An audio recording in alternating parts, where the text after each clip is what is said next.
In this video, I'll show how to create an UpScrolled account on Android or iOS devices. First, open UpScrolled, tap on Create Account, enter your name, email, and date of birth one by one,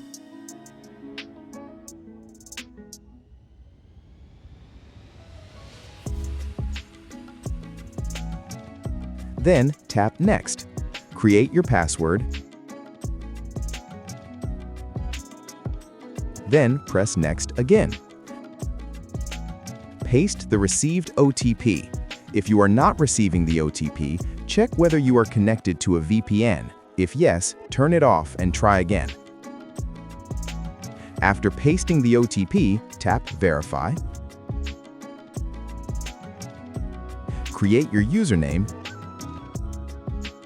then tap Sign Up.